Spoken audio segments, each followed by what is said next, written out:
Yo, good day, gents, and welcome to another episode of Father's Fire. My name's Jody Sedrick, and every week we get together to explore the joys, the challenges, the triumphs, the sorrows, and yes, the fun of being a dad. And I tell you, this past weekend was one of those weekends that will be a standout in my memory, not only because of the event that it was, but also because of the fun that we had as a family. I mean, it was absolutely amazing. You're probably wondering what the event was, and that event was the graduation of my daughter, Kaylani, from Utah Valley University. As you guys know, she went down there, played volleyball as a defensive specialist, and we had a blast while she's going through the college experience, playing volleyball, going down there, hanging out with her teammates, and being the biggest seventh man around. And so all of that amazing experience came to a culmination point, and that was the graduation of our daughter. So, Judy and I, with Christian, Ashton, and Christian's girlfriend, Bree, we drove down from Nampa, Idaho, down to Orem, Utah.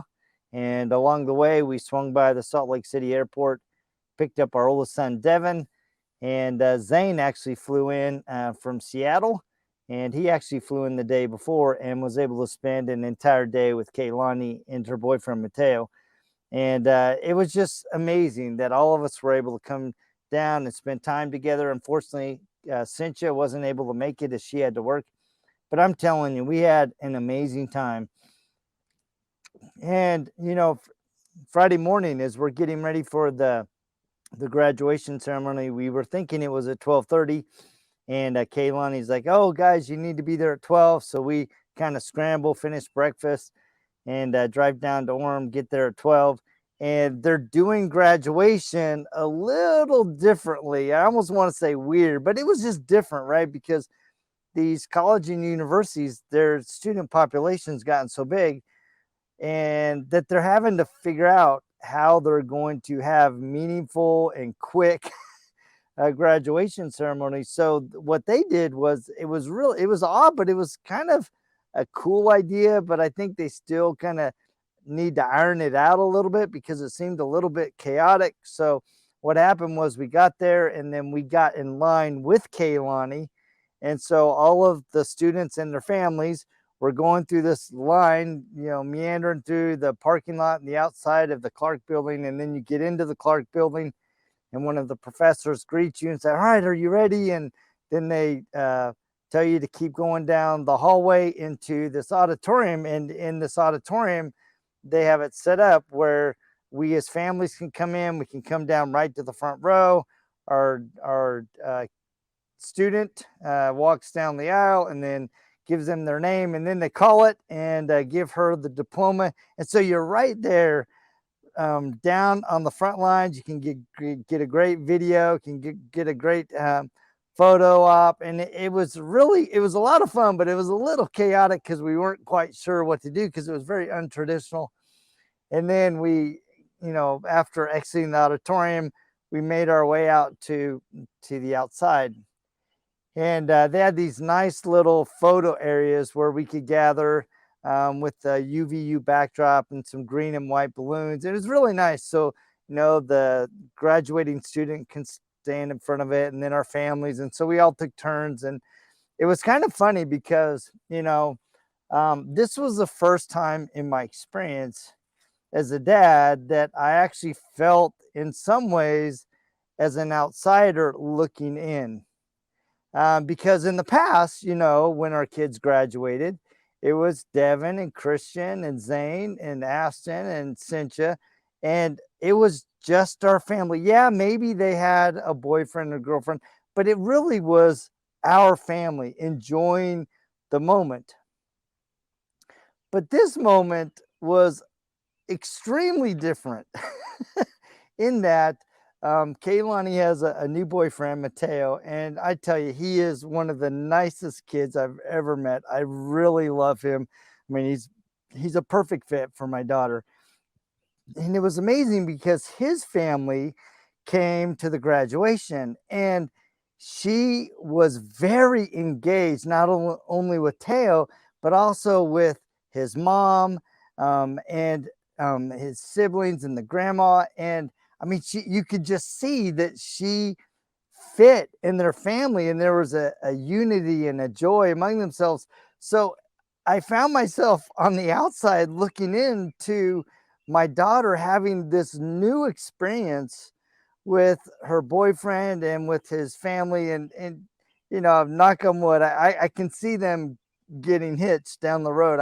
I mean, there's just a phenomenal symmetry between them and synergy, and they play off each other and they laugh, and there was a real connection with Kaylani and Teo's mom Angela, and it just was really weird. And I'm sitting there and I'm watching, and in some ways I felt kind of like an outsider. I felt like I was looking in, like I was observing, not participating. And that was extremely, um, I wouldn't say gut wrenching, but it kind of set me back. I'm like, wait a sec, Dad's not the center here anymore. I'm not the one that my kids turn to, and I could see in a very real sense this new family that has come into my daughter's life, and she is becoming one with them just as much as she is one with Judy and I and our family. And it was really interesting, and I really had to step back and think about it. I was like, wow, you know what, I'm witnessing the kind of the next steps in my daughter's life, because now she's at the point where I can realistically see her going off with Teo and building a life with him. And not only is that going to be a life with him, but also with this new extended family. And I thought about, I'm like, one, honestly, it's like, whoa, you know what? This is kind of odd where I'm watching and not participating. And it made me think of how many times, and I don't think it happens a lot in our life, especially you men that have been divorced, and all of a sudden you're on the outside watching your children have a relationship with their mom, but also a new dad, or there's a death in the family and you're watching somebody else step in and take a key role where you had always been that prominent figure in their life, or your wife was a prominent figure, and now the dynamic has shifted where there's this whole new set of players in the picture that are not taking away but adding to your family experience. And it was really fun because, as the weekend progressed, and Kaylani invited us over to Teo's family's house, and we had lunch together, and we did karaoke way into the late hours of the night. I think we left at 1:30, just singing and dancing and laughing. And then we had one day where they made dinner for us, a traditional Colombian lunch, and then we played games, and we were loud and laughing and competitive, and it was really fun because as the weekend progressed, I went from feeling like I was an outsider looking in to a participant that was part of a whole new family. And it was absolutely beautiful. I mean, even me and Diego, Teo's father, Diego came over to me and goes, "Hey, let's do a karaoke together." And so I'm like, "Are you sure?" Dude, I don't have a great voice. He goes, "Oh, no, it'll be fun." And Devin's like, "Dad, it's not about performance, it's about having fun." So Diego and I sang Frank Sinatra's My Way. And I tell you, we just had a fantastic time. And I guess my takeaways are, as I reflect back on this week, is that there inevitably are going to come into your life as a father times when you may feel like an outsider looking in. And that feeling can be disorienting, it can be lonely, it can be uncomfortable. It might even make you sad and disappointed. And maybe some of you go to anger, but to me, it was more of, kind of disorienting and like, all right, how do I adjust to this new normal? And, that outside looking in can take forms of, your kids graduating, getting, married, um, having in-laws come in. There could be divorce, and now you have, you're blending families. And so not only are you dealing with, the divorce and the separation, but you're also now dealing with your ex having another significant person in their life and watching them develop into a relationship that once you had. And maybe you're like, wow, how come we couldn't save our marriage and make that work? Or maybe you're kind of going, man, I don't like this guy and I don't know what to do. I'm scared for my kids. I'm concerned about what kind of element that they're bringing into my children's life. And that can be really disorienting. It can be something that gives you fear and concern, and rightly so.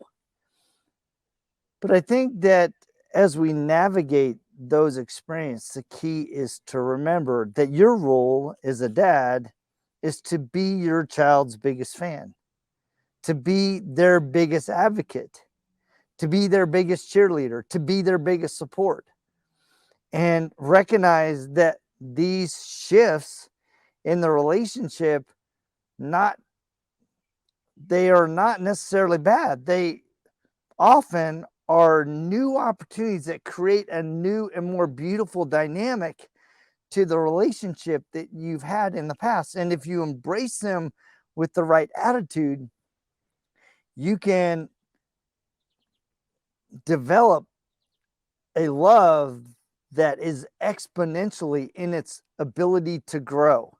I mean, I can tell you, I already feel a real connection with my my daughter's boyfriend's family. I mean, I just, I had a great time visiting with Diego and Angela and her father. He and I sat down. He discovered that I spoke Spanish, so he literally came and sat me down in a chair, and he and I had a conversation. And what was interesting was not only was he and I having this beautiful conversation about our families, how we met, how he learned Spanish, about my daughter, about his grandson Teo, and his other 9 grandchildren. He was so proud of them, and about his relationship with God and how that relationship enabled his family to be unified and knit in love, and how critical that was, to be an essential part of their life as a family. But also, the kind of interesting thing was, out of the corner of my eye, I'm watching my kids watch me and the grandfather have this conversation, just kind of in awe that, hey, dad actually can speak Spanish, and he's having a communication and making a connection, most importantly, with the grandfather of this family. And it just was an amazing experience. So, I mean, I literally went from Friday morning feeling like a stranger in my own family for a moment, for a brief moment, to all of a sudden being part of a bigger, a more extended family that gives me hope and optimism and excitement for what is going to come for not only my daughter and Teo, but also for our 2 families. Because I'm a firm believer that the true intent of life is to teach us how to be families, how to be knit in love, how to develop unity, even though there might be differences in culture and experiences. Because you as an individual, I think a lot of times we miss that. It's like, I came and I met this beautiful girl and I wanted her to be a part of my life. And so now you made the decision, or in the past you made the decision, that you were going to come together and become a family. And that has its inherent challenges. It has its inherent beauty if you embrace the process of becoming one. And I think a lot of people get tripped up because they have their experience of the family and they don't recognize that the experience of their significant other – is naturally completely different. cultures, languages, traditions, when you go to bed, when you wake up, who does the chores, who works in the family. I mean, there's so many things that need to be decided and blended on. And I think a lot of times we get tripped up on what is not in harmony instead of going, all right, this isn't setting right with me. It's not setting right with you. So how do we bring those differences together and create and blend and modify and create something new out of two separate foundations that, when brought together, become one whole and purpose and love and destiny, right? And sometimes you can feel a little off kilter. I mean, this weekend, I mean, it was the first time where I really felt like an outsider looking in. But as the weekend progressed, all of a sudden I was part of something even more beautiful. And I firmly believe that happens in every aspect of our life, especially after we've gone through trauma. As we've experienced loss, or we've experienced divorce, or we've experienced, sickness or real severe challenges, that as you're building out of them, God somehow recognizes the process of you going through those difficult moments and says, you know what, I'm going to bless you with something even more beautiful than you could ever imagine. And I stepped back. I mean, I literally, Judy and I were driving home, and I'm like, man, that was such an amazing weekend. We had such a great time laughing and playing and being with Kaylani, being with her friends, being, with the new family that I think is going to become my in-laws, her in-laws. But I mean, it's a little early. Maybe I'm jumping the gun, but it just, the connectivity between them is so, so amazing. And I guess one of the things that, as I look back, I think a lot of times we as fathers hope for the best for our children. And, as I'm watching Kaylani and Teo interact with each other, I'm like, wow, I could not have picked a better match for him. I mean, he plays with her, he wrestles, he challenges her. He takes her stuff because she's very demanding and very competitive. And it was just beautiful to watch them interact with each other, and fun and exciting to see what's going to happen. So, guys, if you're on the outside or feeling like you're on the outside looking in, embrace the difference, embrace the new. And in the process of embracing what is new in your family, and maybe it's unexpected, maybe it came out of the blue, but embrace what is new and recognize that out of unexpected, out of challenges, out of darkness, you can build something beautiful, not only for you, but also for your kids. And you will find purpose, joy, and happiness and love as you go through those journeys. So, guys, I just really wanted to share kind of an experience with me that kind of caught me off guard. And you can tell by the way I'm still kind of working through it. And I think that's okay. I think a lot of times we get confronted with a new situation and we expect everything to just fall into place. Well, if everything just fell into place, there would be no growth. You wouldn't have to work through something mentally, emotionally, and spiritually. And in the process, become something better, become something new, become a better version of yourself that's able to love more and give more and support and carry your children more. And maybe you might be surprised, they might even carry you. But either way, it's going to, and it will be, an amazing journey if you embrace the process of becoming in your family. So anyway, just a few thoughts there. Hopefully something that I've shared with you will resonate in your heart. It will resonate in your soul and maybe give you hope in an uncertain moment where you're not quite sure how things are going to play. Maybe it's really fresh, something that you've been going through that is very raw and tender, and you're not quite sure what is going to happen next week, let alone tomorrow, right? And so I would just encourage you, embrace the process of becoming, embrace the process of discovering, of being open to new experiences, of being open to creating something new and even more beautiful in your family. So thank you guys for tapping in, and please remember to like, share, and subscribe, and we will check you same time, same bat channel right here on Father's Fire next week. See ya!